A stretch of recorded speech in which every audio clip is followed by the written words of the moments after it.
Does anybody know these guys? RISE, it's the Resources, Infrastructure Systems and Built Environments group at Sheffield University. Martin Mayfield and colleagues. Where's the clicker? Yeah.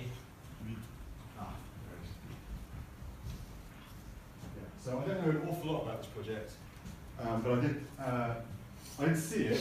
There was a press release about it about a month ago, saying that this group had just been awarded £2 million to develop an urban observatory in Sheffield, which is great news. I got in touch with Martin, and I met him last week, and his colleague, and they kind of talked me through it. And they were going to come tonight to present it, because one of the things that they really want to do, we'll kind of get to that, is they want to engage with SMEs and other interested people in the city to figure out what we can do with this infrastructure, because basically the £2 million they've got is for kit. It's a 4-year kit budget to build this thing, and so they're looking to draw down more research funding and other funds to actually do stuff with it. I had a brief look through this presentation, and it's got lots of diagrams and words in it, so let's have a look. It's called UFO as well, which what's not to like about UFO.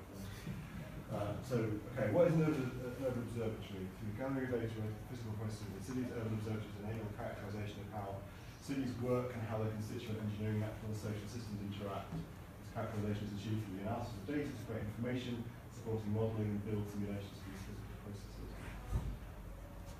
Okay, so diagram.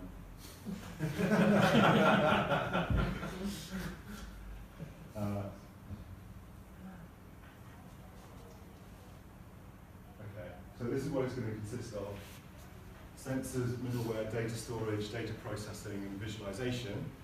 Another diagram showing another IoT platform. Yeah, how all IoT platforms are pretty much structured. One of the things that I spoke to them about was these things here. So these are all of the kind of application areas that you can start sensing, that you can create your data input from or look at. I know that the one that they're particularly interested in is energy, but they're building a platform that can allow lots of other types of sensor and applications to operate on it. But I think maybe the next slide gives a little bit of a better, yeah. So what are we focusing on? They're focusing on urban metabolism. They have this concept of the city as an organism with a metabolism, where the urban metabolism is like how energy is distributed and absorbed and produced across the city. So all of the energy flow across the city. Does that make sense? So you've got a whole set of inflows here: biomass, fossil fuel, minerals, electricity, natural energy, water, etc. And outflows, waste emissions, heat, substances, produced goods. So literally all of the energy that a city uses, and how it processes that and how it re-emits it, whether it's in products or food or heat or whatever. So it's pretty ambitious, it seems to me, to try this. So this is due to thermodynamic principles, increasing complexity creates an increase in metabolic costs, energy and resources. So it's a thermodynamic view of the city. And I'm not sure if they describe this. Okay. So providing decarbonised thermal heat energy is the single greatest energy challenge facing the UK over the coming decade. So there's a big sustainability component to this. If they can create a map of the metabolic processes of the city, then you can track interventions into that and see how to reduce the energy use or make the energy conversion processes more efficient. One of the things, I'm not sure if, this is obviously a thermal map of the street. One of the things that I know they want to do, I'm not sure if it's in the presentation or not, is part of the budget they've got for kit is going to be spent on fitting out a vehicle with LiDAR and a whole bunch of sensors to drive around the city and create create a map of the building materials and the heat profile of those building materials within the city, and they're looking to use TensorFlow and deep learning to categorize the building materials that are in use in the city and then extrapolate to areas that they can't access easily in order to get an image, a map of the thermal properties of everything that Sheffield is built of. Every different kind of brick, kind of concrete, steel, glass, everything. I think that physically driving, I asked whether they're driving the vehicle around the city or whether they're automated. The physical car, they have bought the car and they are fitting it with a LiDAR system and a whole bunch of sensor stuff. And they are basically going to start trying to write software to evaluate it. At the moment they're struggling, I think, with TensorFlow because when you start feeding thermal imagery into it, it just thinks it's all like modernist paintings. So they need to create a big data set in order to teach the learning algorithms. And if they can associate thermal profiles with each of those different types of image, then hope that ultimately they can create a materials map of the city. So they're doing visual recognition of the image that we see? Yeah, except not just using photography, but using LiDAR and thermal imaging. Yeah, because everyone is different. That is a good software because usually with video analysis, you're doing that recognition, you know what you're trying to recognise in the first instance. Yeah. That will. Yeah, so even just identifying what is the surface of building and what is something else. It'll pick the object out. But it's the material. We get a brick from stone. Well, yeah, I guess this maybe what this slide is about. So understanding Sheffield's material metabolism, generating a high-resolution understanding of construction materials, stocks and flows. Example project, what is the circular economic potential of Sheffield's existing building stock? How can this be improved going forward? 3D mapping the city, material recognition and tagging. Isn't that to do with making sure that the material stays within the city and doesn't get exported out to dumps? Isn't that what they mean by the flow in this case? I don't think so. No, I got the impression that it was the material the property of the materials and the thermal absorption and re-emission. So they want to understand how sunlight and other heat sources are retained in the city and converted. Sure, but this circular economic potential of yeah. existing Yeah, that does sound like a circular It's just the economy. dynamics and structure flows and path and modeling process. But if they're really trying to model, I think their idea is good. They're trying to model the city's energy. So what energy comes in, what energy gets consumed, what could you capture and reuse. I think that's great. It is one project. Do we know what the area is? Is it just city centre or is it? Yeah, so that's a question. So they're probably looking at a single building in the first year, Okay. and then looking to expand, to test the technology and expand it. They want to create a platform for it so that you can. They're better off, rather than focusing on the materials, just go and taking thermal images and measure the temperatures. Because then at least we can get a project that can look at the average temperature losses and gains of the different houses. And there you see, because that goes to an RGB value, that's probably much easier To recognise it. Yeah. Surely those properties are known anyway by the manufacturers, but if you're doing it like by just going around the I street, think they change over they're time. going to be changing, they're going to be people Yeah, you got that. different But heat also, profiles and stuff. not all the houses in Sheffield are cavity wall. A lot of the houses in Sheffield will be solid brick, so you'd expect them to lose heat more than a cavity that you would Yeah, expect. absolutely. So there's all coming. Yeah, so the surface will be the same. But A lot of degrees of freedom in the problem they're trying to achieve. I think it's a worthy project. Tim, do you have a question? Yeah, just a point on this, the circular economic potential. I think this is to do with the circular economy. So which links back to that whole thing, but the idea of rather than buying stuff and then throwing it away, the idea of an economy that can kind of The recycling through. process. I'm going to say, from a combination of LiDAR and multispectral imagery, we should be able to work out a building structures, the buildings, and what the building materials are, using different materials of LiDAR. Because two teams a few years ago, one was actually mapping water bodies effectively, looking at the depth of water based on the surface temperatures on particular days. You know, for doing multiple fires, looking at solar absorption, Right. just working out depth of water. And So another with one was accuracy. reasonably okay, yeah, and they were identifying, you know, some water bodies and floodplains, and using that to validate mapping for events. And the other one was looking at remote detection of invasive species by using LiDAR and spectral imagery to look at, you know, remotely detecting things like Japanese knotweed. Yeah. You know, that's a plant structure. You can apply that into Yeah, yeah. a roof. Would LiDAR be able to sense the different density of materials in the thickness of the water? Not since No. but certainly the reflectiveness of materials. Right.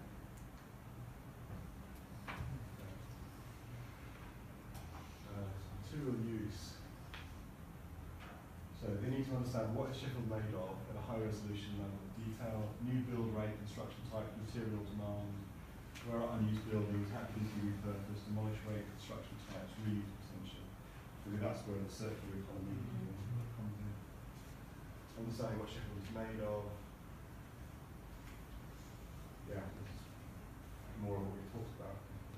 It's mostly because there's a link here, it's to do with seeing if they can automatically do it rather than manually. Yeah. Comparing it against the manual check as well, to see if you can then automate this process.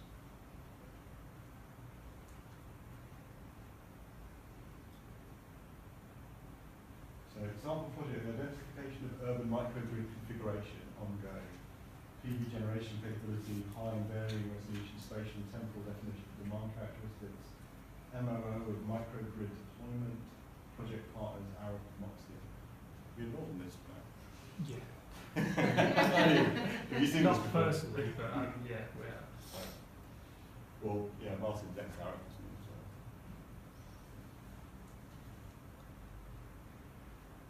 So combining thermal data, material data, image data, together to facilitate identification of strategic opportunities for retrofit, mapping the whole life carbon of Sheffield, what are the full range of carbon reduction opportunities. Urban Flows Observatory. So total budget 1.77 million, 1.5 million from the EPSRC and 300k from the university, plus 400,000 for a sensing car, LiDAR and panels. So they've got kit. Pretty They scalable. need a massive GPU cluster for that. Massive. Well, they've got one. They've got a high performance computing cluster. It's got a GPU, but not CPU. Oh, wow. Top end I of don't know it. what they've got yet. Yeah. Otherwise, it'd take them ages. So progress on the ground. Our logo. So okay. Oh, so I think this is just a slide talking to others about the stuff that's happening in Sheffield that they've gleaned from the meetups that we've had. So that's a list of stuff that we talked about, right? Yeah. Vertical kit, what are they going to get the public involved?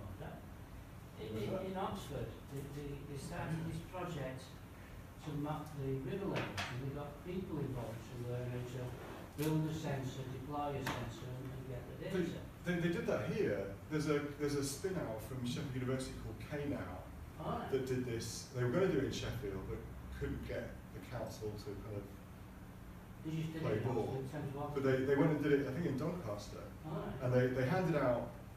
They spoke to communities that live in the floodplain, and they handed out Android phones and it pre-installed with an app, and they put signs up next to the river, next to the Don, and basically you could stand where the sign is and take a picture of the water, and they used image recognition to figure out where you were standing, and therefore where the water plane was and what the level of the river was. And they just got people to, they handed out, I think, 20 phones to people and said, here, have a free phone for a year, but you just need to take like 2 or 3 photos a month to let us know what the level of the river is at different points. If they can find a way to inform the public, Yeah. you know, I will tell you what my house is made of. You know, their life gets a lot easier. Yeah, it does. But also, you know, they need to think about the privacy aspect of this as well, because driving around imaging people's houses and figuring out, you know, what the thermal, you know, where it basically tells you whether someone's in or not. If you go in cannabis. Yeah, exactly. So there's probably some issues around. They should have the police work out Yeah. where there's particularly high levels Or of just ask them for their data. Well, wasn't there a police force that raided someone's garage and they were breeding hamsters? A little while ago. They raided the chief of police by mistake and had no insulation in his office and wasted $500,000 of real money. Oh, is that right? Yeah. Well, thinking it was the marijuana. Yeah. God, brilliant. So, okay. I don't know what wasp mode evaluating kit is. Okay. So one of the other interesting things about this is that it's a joint project with Newcastle and Bristol. I'm not sure if they're all, I think they're all doing observatories, but I'm not sure they're all doing observatories to measure this. So I haven't seen anyone else do what they're doing. I mean, that's not to say that no one has done it, but it seems like quite an advanced application. And it's nice for Sheffield to be associated with Newcastle and Bristol that have a much higher profile and reputation for smart city tech than we do. Energy. Okay. Anyway, energy flows. Okay, so this is where they are. They've just received this funding. It's for equipment, but not for research. So now they're looking to engage with collaborators and stakeholders to develop propositions for research funding to actually do something with this, with what they intend to build. I think they're also in parallel in the process of evaluating sensors and figuring out what to build and what technology to use. I think they want to get somewhere quite quickly, so it looks like they're going to be using kind of some of the proprietary platforms that are available. Well, that's why I think the Sigfox or the LoRaWAN thing will come into its own, won't it? So if we have a network that's open and we can all buy sensors In parallel, yeah, absolutely, and overlay that data on. Because I reckon forgot Sheffield City Rother, which was mentioned up there, but we've already got it's not fully rendered, but we've got a full 3D city model that we can put data sets into quite easily. And they didn't try to build their own platform.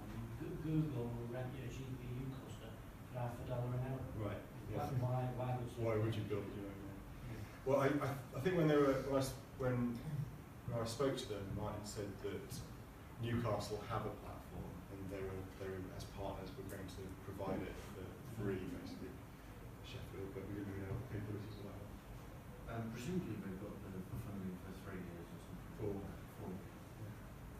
What changes as a result of their study? What outcomes are they going to achieve? None. Well, from this, none. The outcomes will only come from research they managed to do.